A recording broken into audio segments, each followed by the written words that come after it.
Thank you everyone for joining us today for today's webinar, Bike Advocacy in Barcelona with Dr. Jordi Honey-Rosés.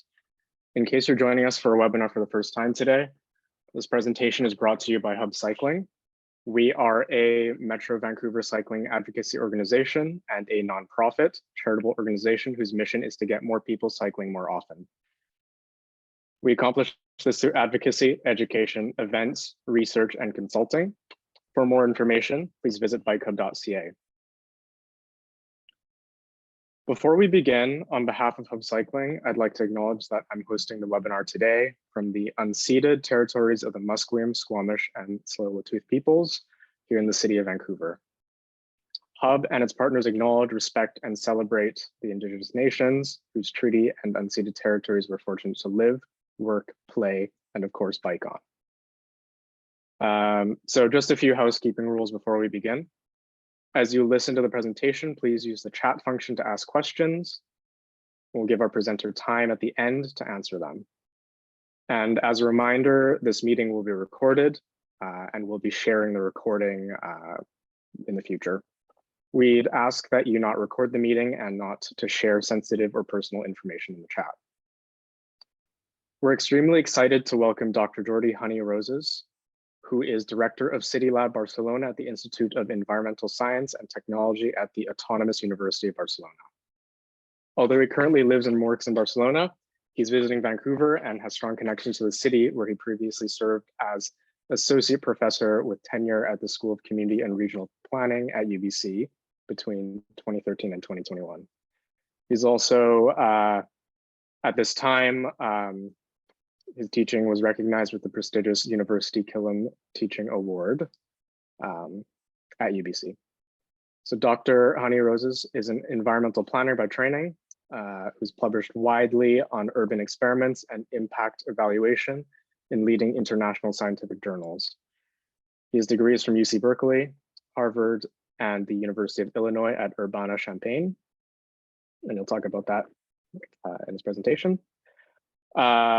Hub, as well as many of our partners and municipalities across Metro Vancouver, have been watching with interest the active transportation developments in Barcelona over the past several years.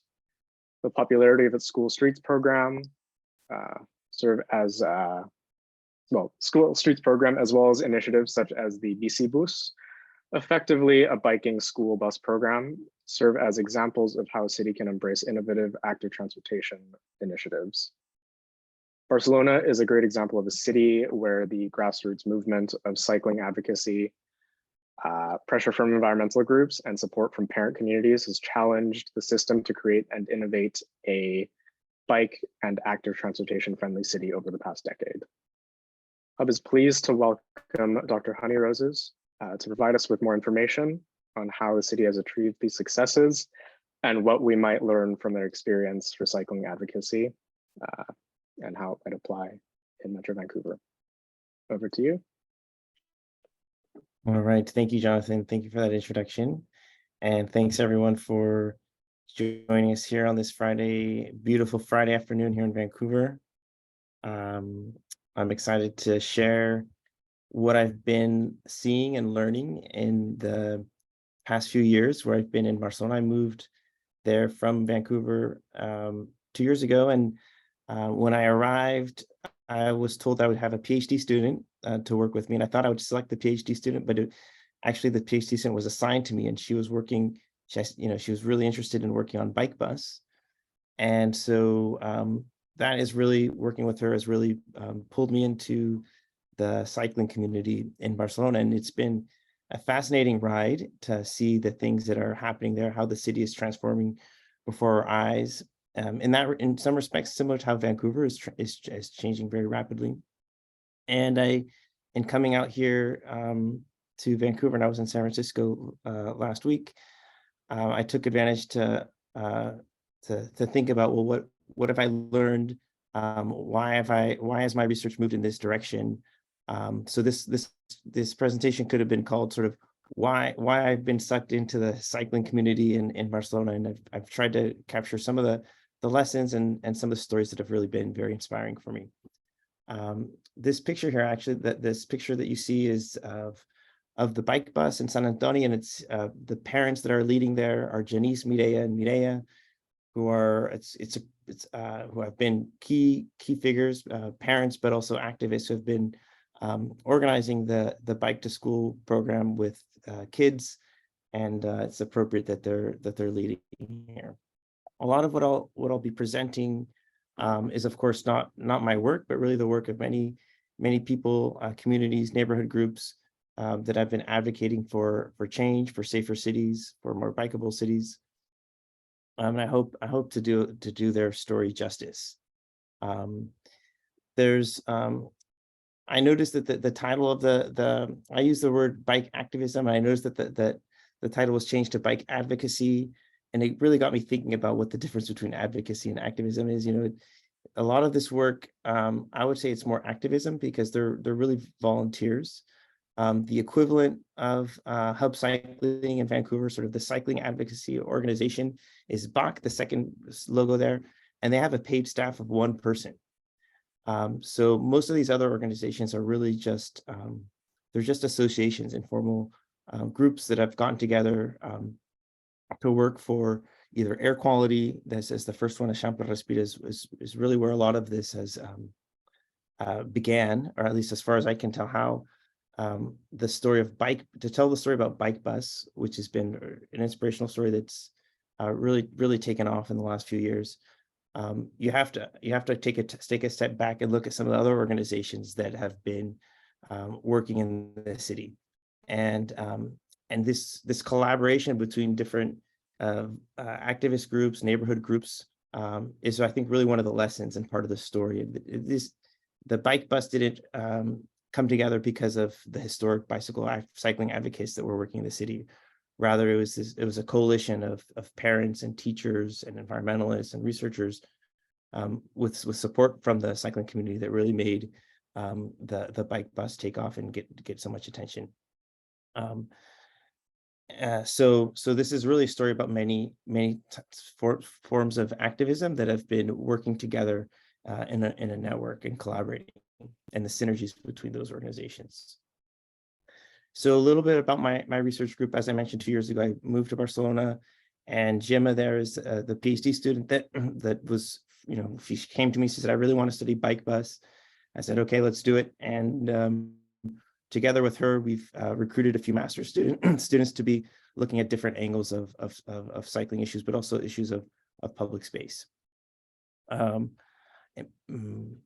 So what I'd like to share is how and why Barcelona has been transforming in the past few years. And of course, a lot of it has been led by the city. I'm going to talk a little bit about the city-led initiatives, but I think what's really interesting, and I'd like to share for this group, is how the citizen-led initiatives have played an important role, and what they've done in advocating for a more bikeable city, and in many ways leading the agenda.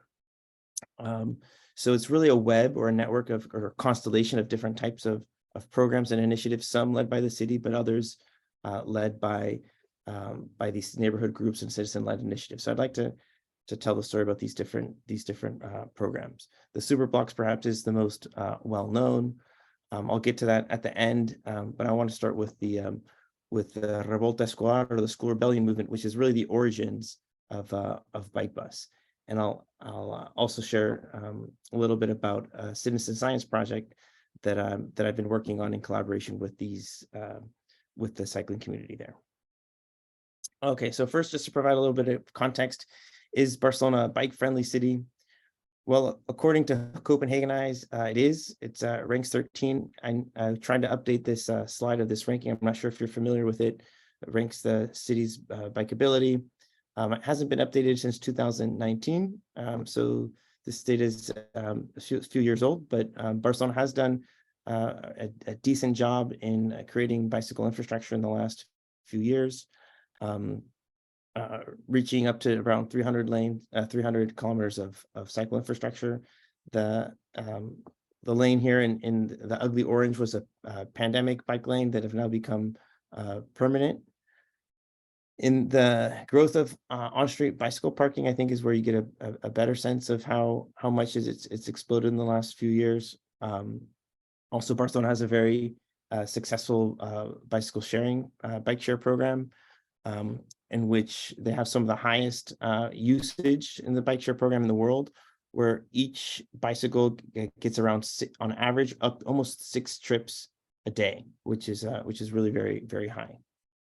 And bike share, the bike share program, which started around 2006 in Barcelona, was really key in pulling many users on into the cycling world, and many, in fact, they had an issue where many bike share, after an initial explosion, ridership actually started to drop because many were buying their own bikes.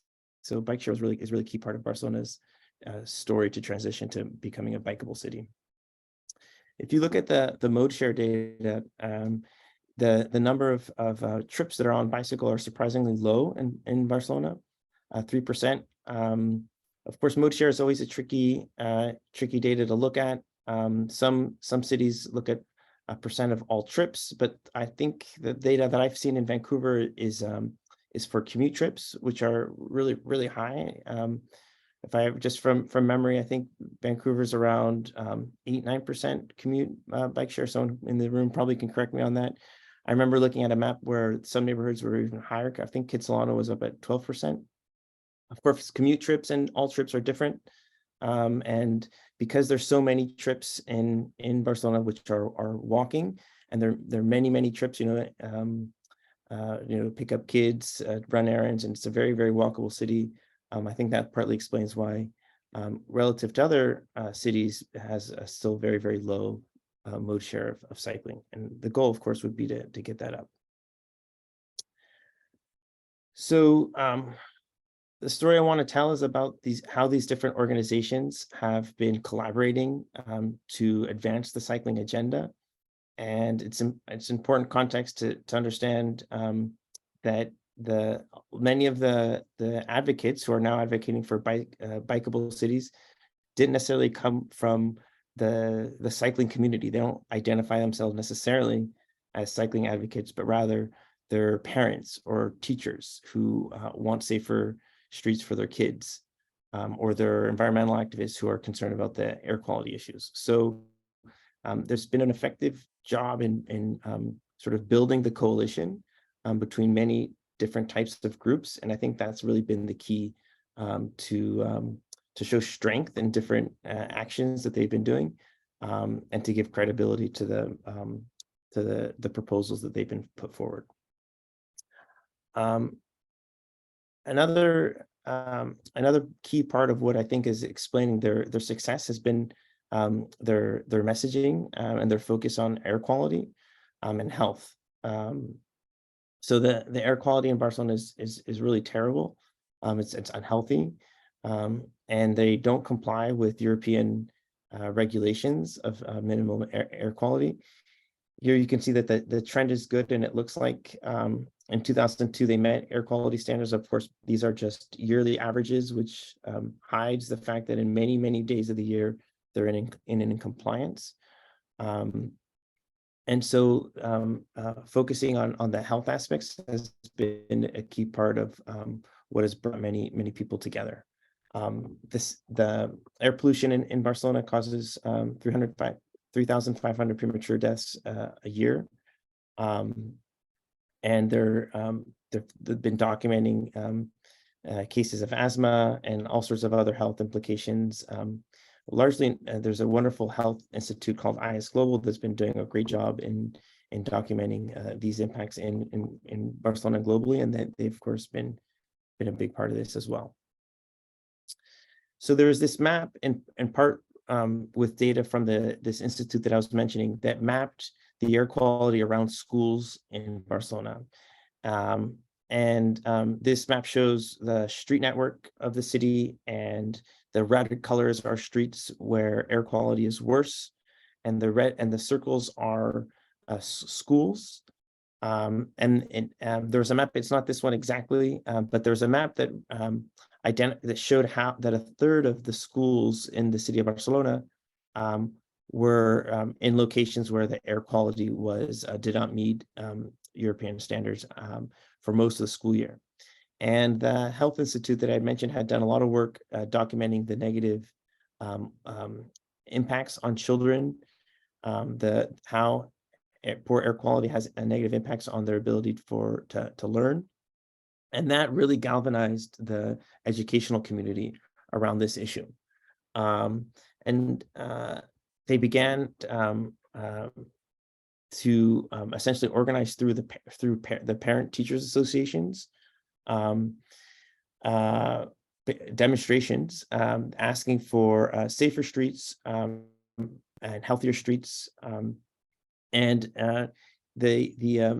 Previously there was this group called the Chambre Respira. They've been working on this issue for a long time, but it was really when they connected through the school networks that their demands transformed into sort of into actions, actually demonstrations, where they sort of signed up to the Fridays for Future demonstrations, and they began to organize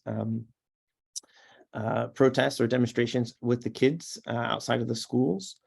And it took off. They started with 2 schools, and then the next month they had 15, and then the next month they had 45, and then I think they got up to almost 70 schools that were participating, and that really got a lot of attention.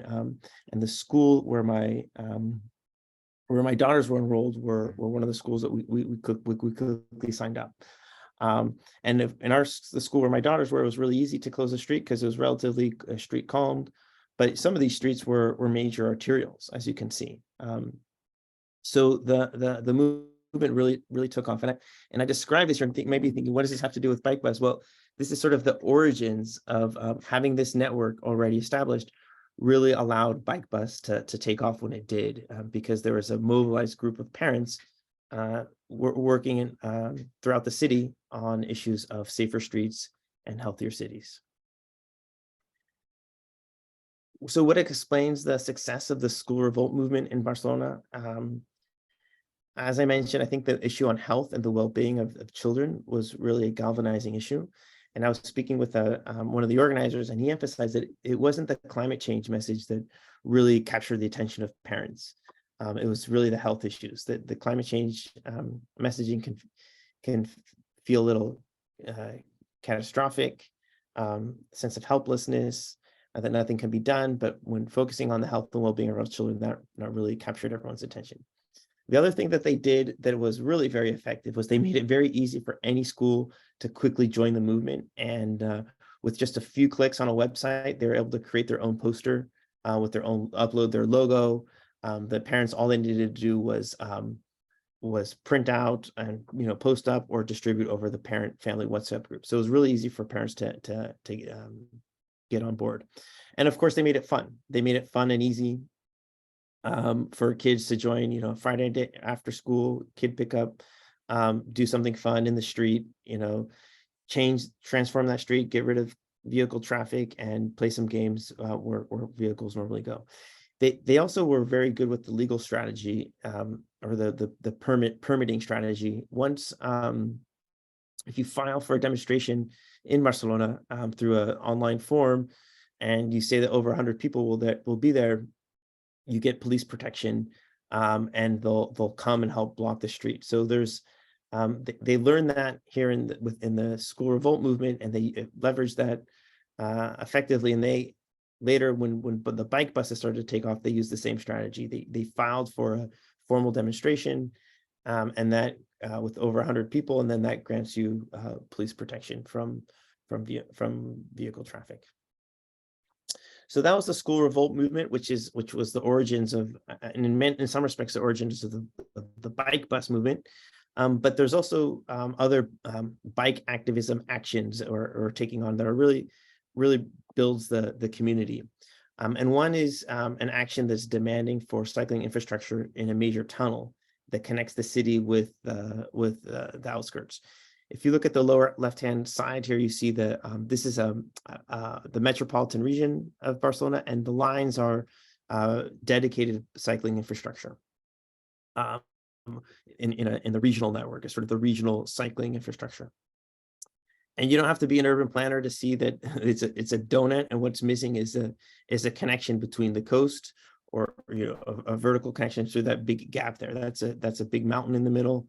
There's a tunnel there, and currently, vehicles are the only users of that tunnel, and the demand is to create cycling infrastructure. And so, to make that demand visible, about every 2 months or so, they do sort of a critical mass that rides through that tunnel to get attention. They have banners, and in the last action, just about 2 months ago, they were stopped by the police. They've given a fine, and so that's in fact brought the community together even more, because they're doing things to raise money to help pay for the fine for that action. But clearly, this is a needed infrastructure, and it's exciting to see that the cycling community's willing to take action to bring attention to that.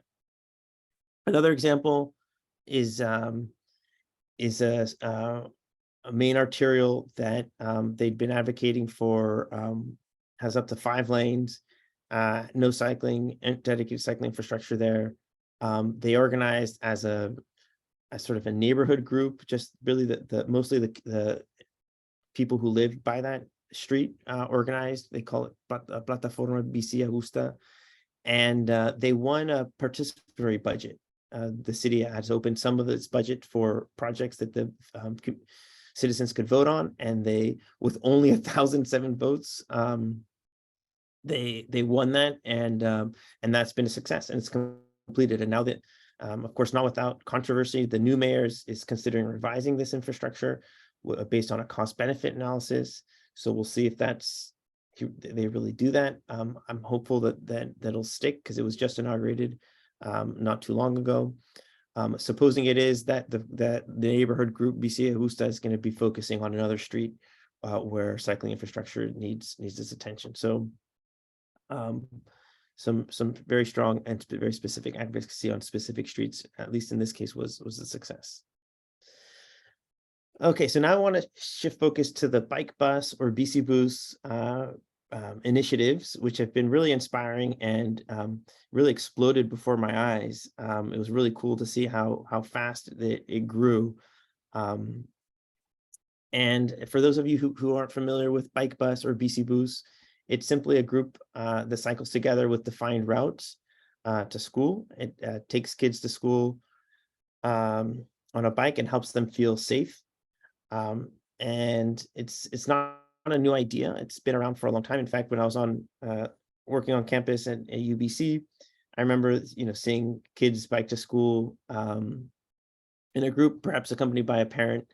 Every week they'd cross University Boulevard. I'd see them often, and I got the sense that in retrospect, it's a very practical issue. I think in many North American cities, it's a great way to get kids to school quick. Of course, it's fun, but in Barcelona, BiciBus, when we were talking about studying it before it exploded, we thought, well, it's going to be hard for a lot of schools to adopt, because the streets are so dangerous, and parents and kids aren't going to feel safe on the streets there. So we weren't sure that it would really be very successful, even though there was one example. Little did we know that it exploded precisely because it was so unsafe, precisely because of the lack of infrastructure, and because BiciBus has become more of a political statement as well as a practical issue. So there was one BiciBus that I mentioned in the spring of 2001, and in the fall of 2001, another BiciBus began to operate in San Antoni, and they did this video here, which some of you may have seen, which went viral. I'll just show it right now.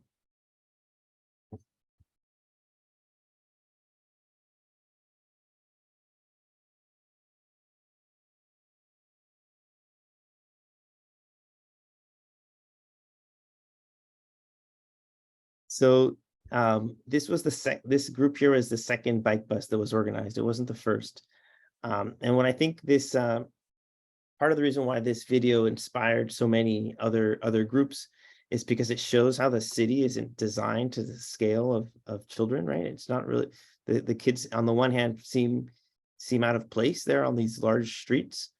And so it makes us ask us the question, well, why are cities not designed for kids? And another reason why I think it really was really what viral was because it just looked like so much fun, right? And in fact, when we've now met some of the other bike bus organizers that were inspired by Barcelona, and they said, yeah, it's the fun that really attracts them to the idea of organizing this with their kids. So after this, after the first few bike routes were created, soon other schools began to say, hey, we want to do that too. And they started filing more and more petitions or demonstration to the police or to the city, right, asking for police accompany. And the city got really worried because they started to think, well, how are we going to manage all of these bike buses at peak traffic, peak commute time throughout the city all at the same time? And one city council member, I think, made the mistake of saying that bike bus is not scalable. Like we can't have so many of these bike buses, of course, which created a tremendous amount of controversy. So as they were getting ready for back to school in September 2022, the mayor Ada Colau decided to bring together the bike bus community with the police, with the traffic engineers, and she basically asked everyone to collaborate and get along and figure out a way that it can be viable. Because she, as a progressive political mayor, she was really interested in supporting the bike bus community the best she could, but there was some resistance within the traffic engineering or the traffic team and the police as well. And it raised a lot of questions about how bike bus could be scaled and what the rules or how it might need to be negotiated with the city. The city did implement the first physical transformation related directly to bike bus in terms of signage, which was kind of cute. Of course, the ultimate goal is that bike bus really isn't necessary, right? I mean, the ultimate vision is that there would be safe cycling infrastructure for kids without the accompaniment of adults, right? So of course, ultimately, we really want our bikeable cities for kids. So with my PhD student Gemma, we've been looking at where these bike bus routes are around the globe. We did a global survey, online survey, that is mapping the bike bus routes. Unfortunately, we were not successful in getting any survey responses from any Canadian group, although we know they exist. We know there are some in Vancouver. We know they're in Calgary. We've seen them online in Ottawa. We know they're here. Maybe in the next round we'll get responses from them. But we're also getting a sense of what the diversity and characteristics of these bike buses are, how many children participate, the distances, how far they go. There's a sweet spot in terms of distance. If it's under a kilometer, it's usually too close. I mean, it's over 4 kilometers, it's too far away. It's around the 2 kilometer mark that the bike bus seems to be most successful. We also saw that the child age is much younger than the age at which conventional education programs are directed at kids. Bike bus is great for 6, 7, 8, 9-year-olds, although a lot of the cycling education is for much older kids. And so that raises interesting questions about that as well. Here's just a map. Of course, we're highly biased towards the region in Spain where we live. And we're also in that work, we're also trying to understand the origins of the idea. The walking school buses came much before the bike buses. I won't go into the details of all of this, although if anyone has stories of bike buses that are older than 2003, 2005, it'd be great if you could reach out to us, because we'd like to sort of piece together the story of this initiative, which we know has been around for a while. Here's just a map from our figure from our survey showing the big boom in bike buses. Of course, we also know that many of them don't survive because when kids grow up and parents move on, they often wither. So, but as far as the active bike buses that we're aware of, this figure shows the incredible growth in the last few years. Of course, from an academic perspective, BiciBus is really promising, because if you look at what the characteristics of programs that are needed for long-term behavioral change, BiciBus has almost all of them. It's social, it's active, it's regular, and so they're seen, at least the theory would suggest that the long-term cycling habits of these children would be very good, and the program is likely to influence long-term behaviors and attitudes. Of course, it's hard to study that and hard to determine that with certainty, and it's something that we'll be working on with our research team.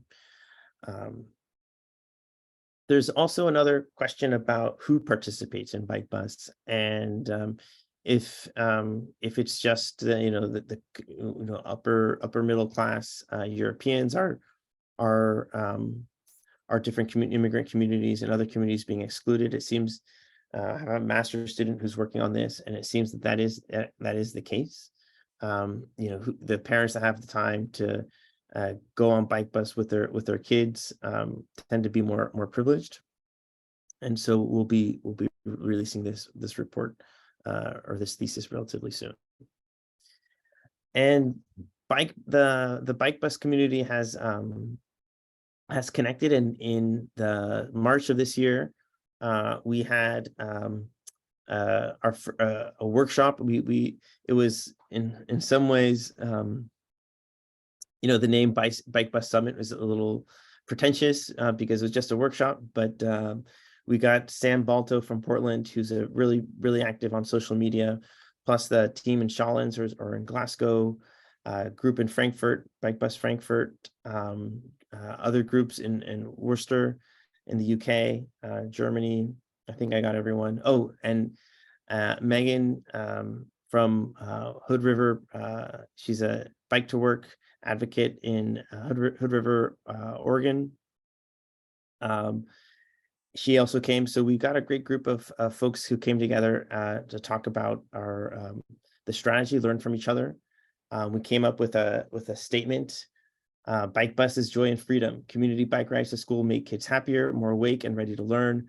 Our community becomes more connected and resilient. We demonstrate that our streets can be for children too.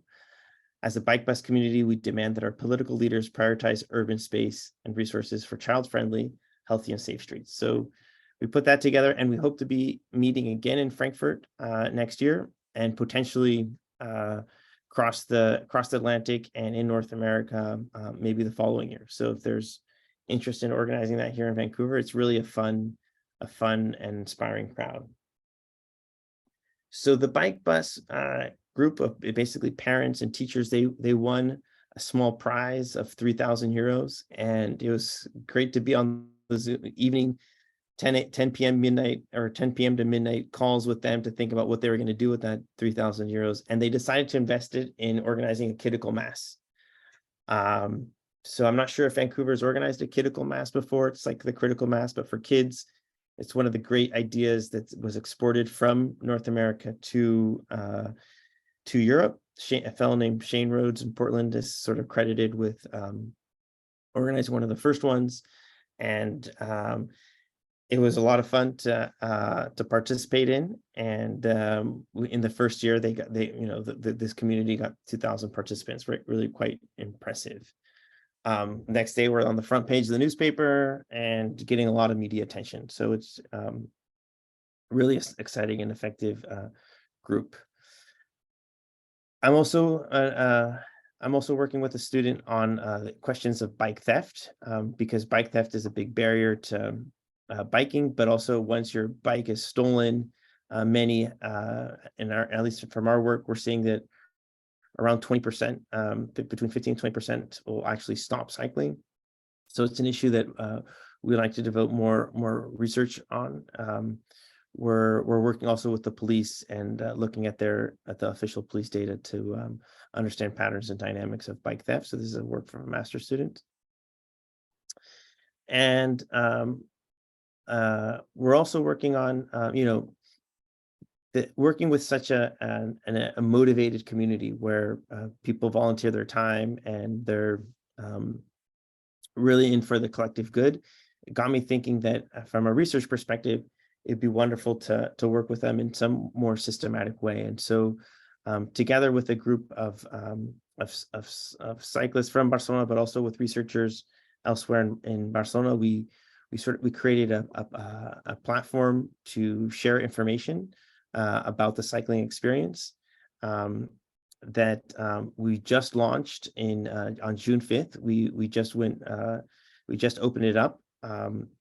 We spent early 2023 working through the beta testing of the platform, and it's now finally working. We've been really happy with the response that we've gotten in only about a month and a half in, and we already have 2,000 observations. So it's for our particular context where you have such a highly motivated community, it's been very, very effective.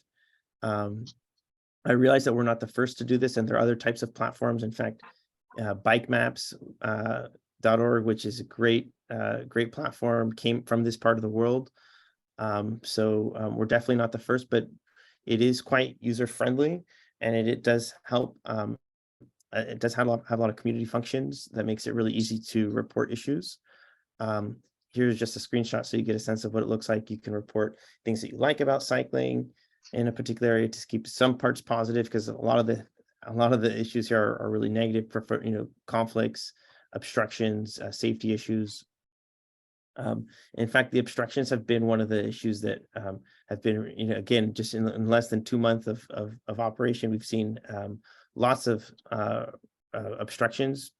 For instance, here's a spot where there's delivery in a cycle path that is repeated, and so being able to stack a spot and stack the observation in the same place allows for the identification of systematic bias. So we just got started, and maybe in a year or so I can come back and present some of what we're finding as a result of this. But I'd encourage you to check it out and see if it might be useful in Vancouver. So just to sort of summarize the segment on the citizen-led initiatives, I've been in this brief time that I've been there, I've been just really impressed and inspired by what the community is doing and how effective they are at being on the agenda and meeting with high-level officials to advance their cause. As I mentioned, they've worked together with different types of folks from different backgrounds. So what else? The focus on public health and safety, I think, has been critical, and also BiciBus physically coming together on Friday mornings to take kids to school and then hang out afterwards and have a quick coffee and croissant before going off to work has also been a key part of help building that community and helping build connections between these different groups. So that's the segment on the sort of citizen-led initiatives, but I feel like you can't talk about Barcelona. I'm going to try to, in the next 7 minutes, talk about some of the more formal initiatives, the city-led initiatives, led by Mayor Ada Colau, who The Guardian asked if she was the world's most radical mayor. She was certainly didn't come from a conventional sort of political background. She was a housing activist herself. And the two programs that I want to share first is on Superblocks, who many of you may have heard about, but also I want to talk about the School Streets program, which has been quite interesting, and I've been working on the evaluation of that program. So I'll start with the School Streets, in part because of the School Revolt movement. Without a doubt, the city responded and ramped up an existing pilot that they had done on some school streets in the earlier years. And so they began to traffic calm streets around schools. I was part of a team working with IS Global to evaluate the impact of these street calming projects on the use of public space, on child play, and air quality. So here are just some images of the transformations. These, of course, are some of the more ambitious ones, working on streets of different scales and different sizes, to add in street furniture and greening and lots of colorful paint. We're unsure that we'd actually see any changes in air quality. We were actually surprised that we did pick up some changes.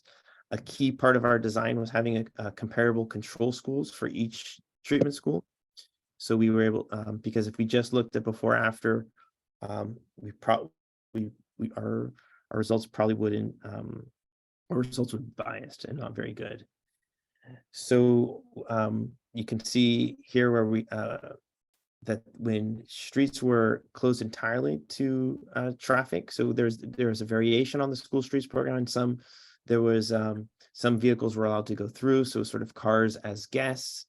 But in terms of use of public space, it really worked best when cars were removed entirely. We produced some heat maps showing that people moved onto the street, unsurprisingly, as the streets were closed for use. In some cases, we observed dramatic increases in the use of public space. So it wasn't the impact between schools was also very different. We observed, as expected, a reduction in vehicle use in the streets that were street calmed. Motorcycles are still able to get through those that have total closures. So it's total in theory, but motorcycles have a way of sneaking through.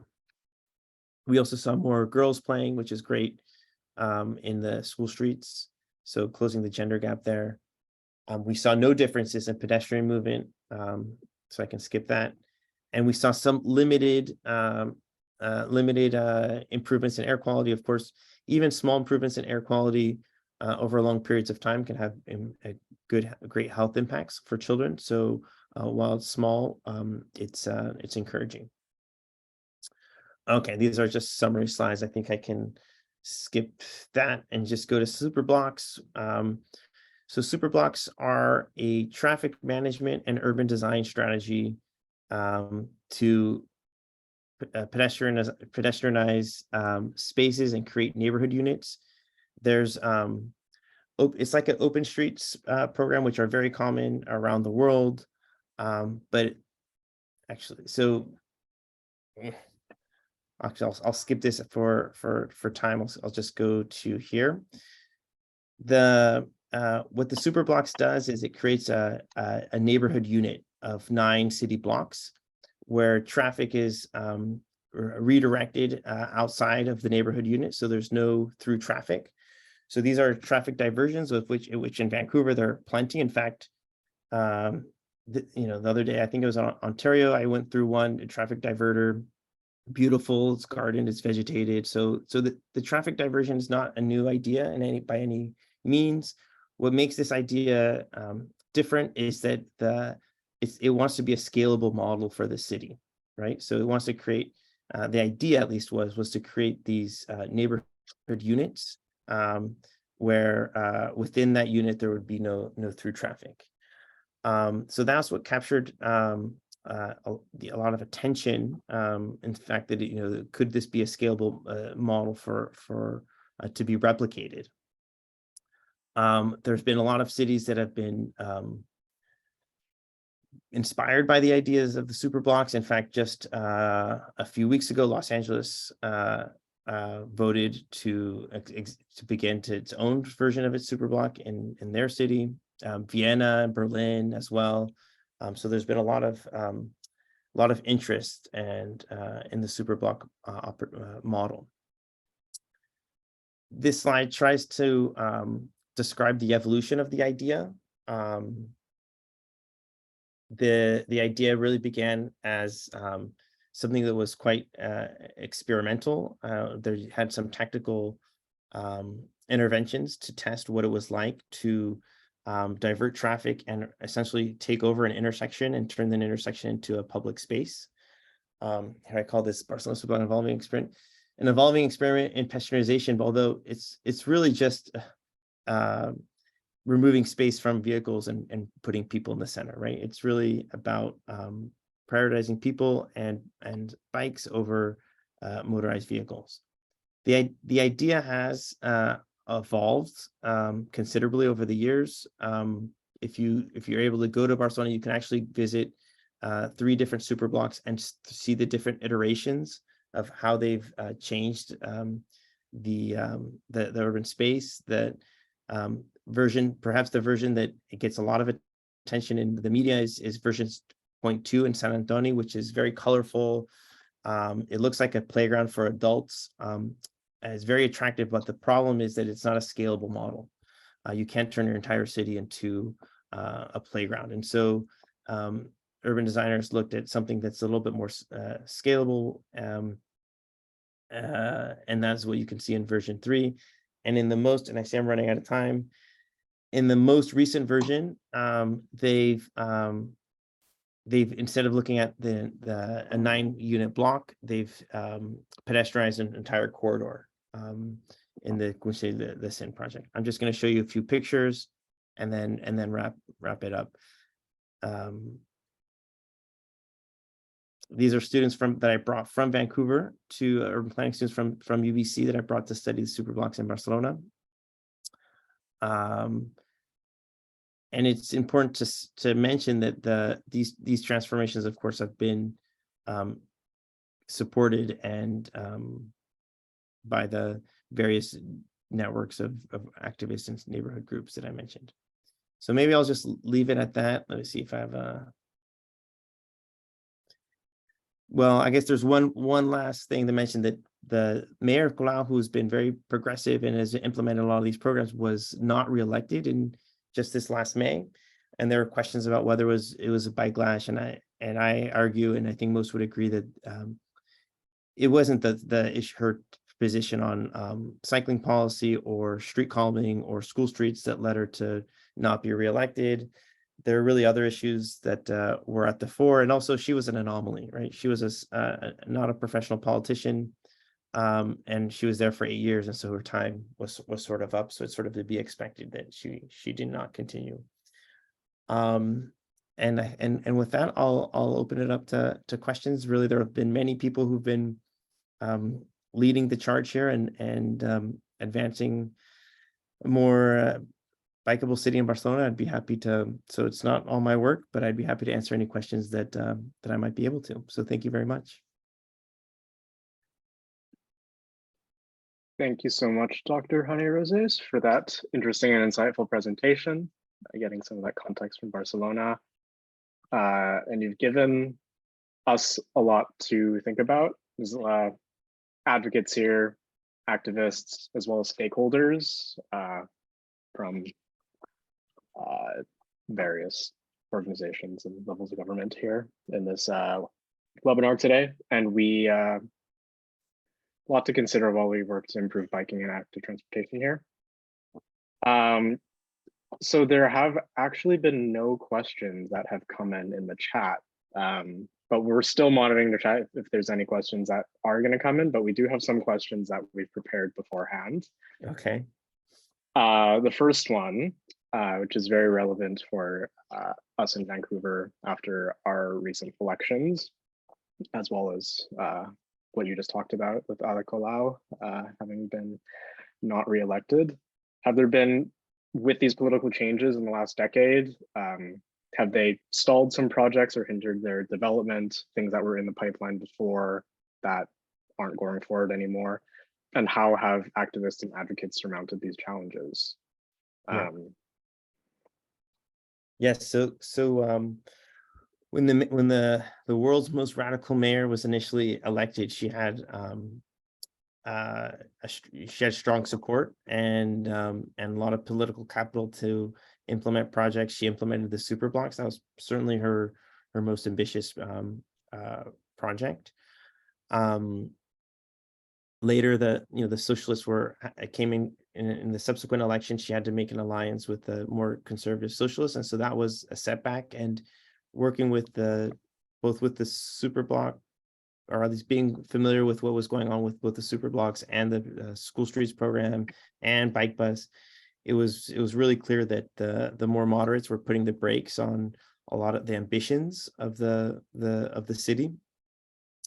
And how they dealt with it, I think it's been very difficult to for the activists to navigate the balance between hammering on the mayor, who really wants to support them, but has these political constraints. And in some sense, I think it's a good thing that the activist community is now clearly in the opposition, with a new mayor has been brought in, because what I think is going to happen, or what I'm hopeful is going to happen, is that a lot of the initiatives of, a lot of the street calming, the school streets, the Superblocks, the cycling infrastructure is currently associated with a particular political party.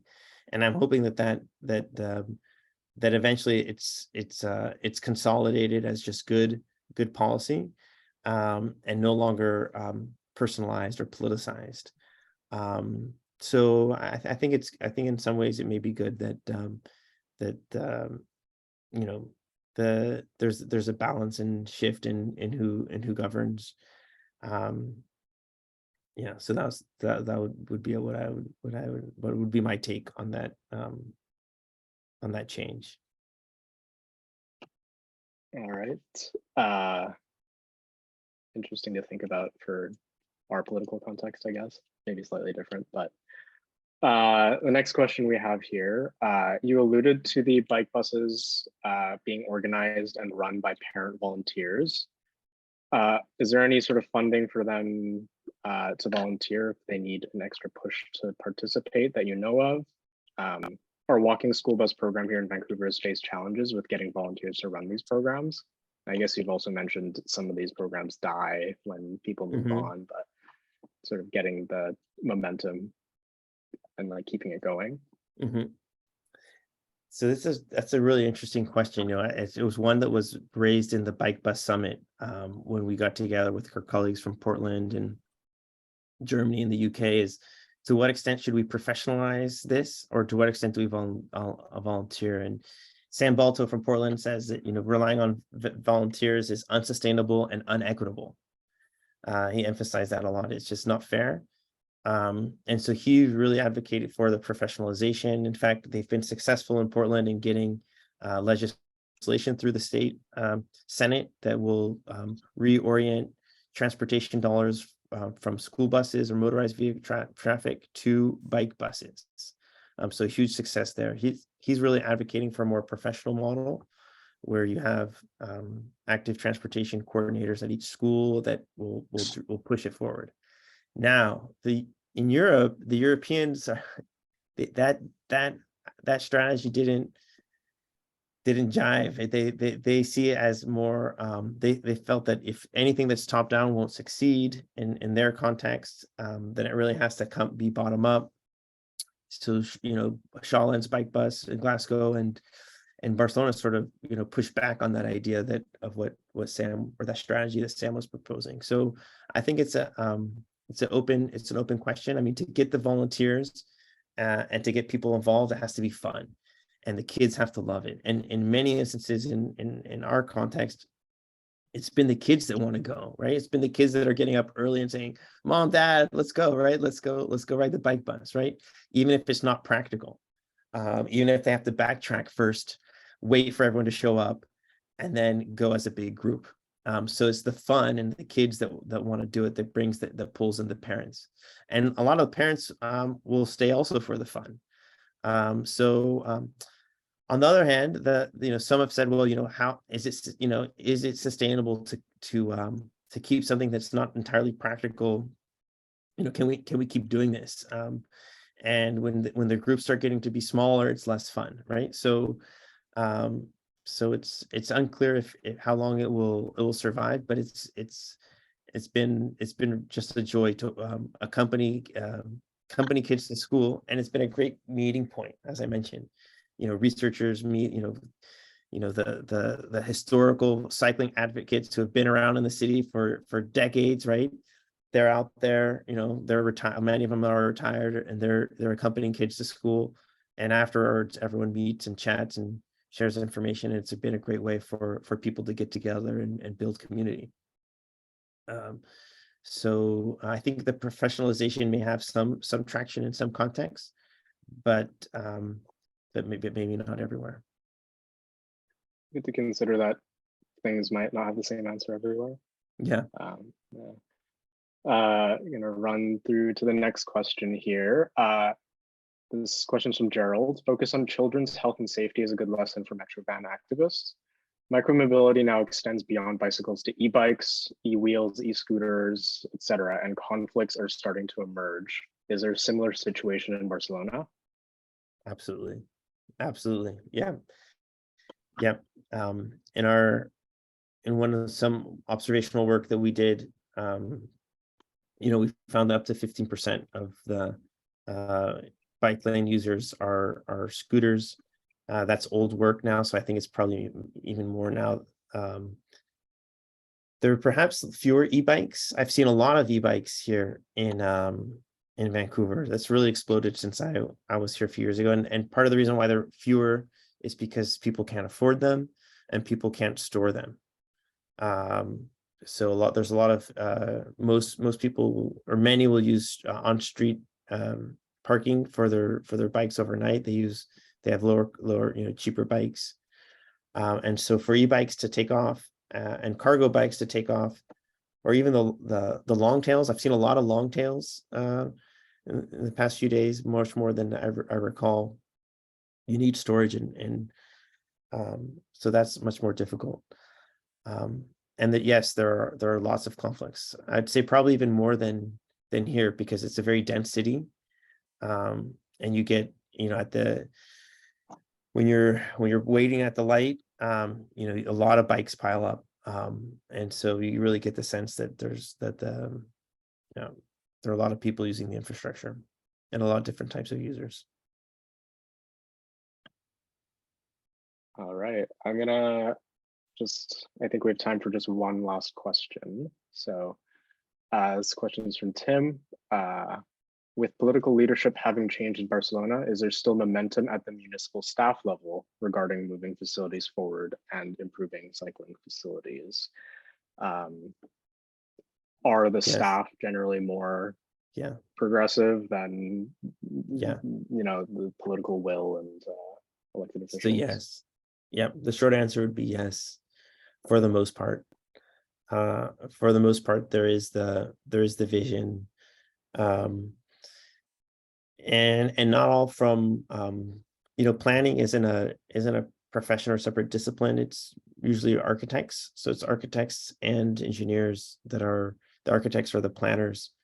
But definitely the staff has in mind what the vision needs to be, and it'll be a negotiation with the leadership, and also it's been a negotiation between the planning department and the transportation or engineering department, where the planning department has historically been more ambitious, and it's been the traffic engineers who are a little bit more hesitant to see space be reallocated away from vehicles. So I imagine it's the planning department in Vancouver probably has. I'm curious, is that the case here in Vancouver? Is it the planning department that has a more ambitious vision for the city than the political leadership? I would say yes, but especially now. But we're not here to talk about Vancouver. Okay. But I think in general that is how it is in a lot of places. So just going to wrap up here. But before we finish, we want to extend a big thank you again to Dr. Honey-Rosés for all of the valuable insight and information that he shared with us. And we'll be sending around a recording of this meeting in the next few days, as well as any resources that Hub would like to share. And if you would like to find more ways to get involved with Hub, or if you enjoyed today's webinar, you can now join Hub as a lifetime member for only a minimum contribution of $10 at bikehub.ca/join. The more members Hub has, the greater impact when we advocate for better and safer biking. Organizations can also join Hub as an organizational member now, or find ways to sponsor research that advances equitable and increased access to biking. If you're interested in making cycling better in your community, consider joining one of Hub's local committees. So Hub has 10 local committees across the region that are led entirely by volunteers who advocate for better cycling in their cities. And everyone is welcome to join. We're always looking for more voices and more people to help out. You can find out more at bikehub.ca/LC. And we are at the end of our webinar now. We're going to leave the chat open for a few more minutes for those that want to leave comments and thank our presenter. To you, Dr. Honey-Rosés, you can leave the meeting now if you wish. And everyone who tuned in today, thank you for participating and have a great weekend. All right. Thank you very much. Thank you. Thank you. Take care.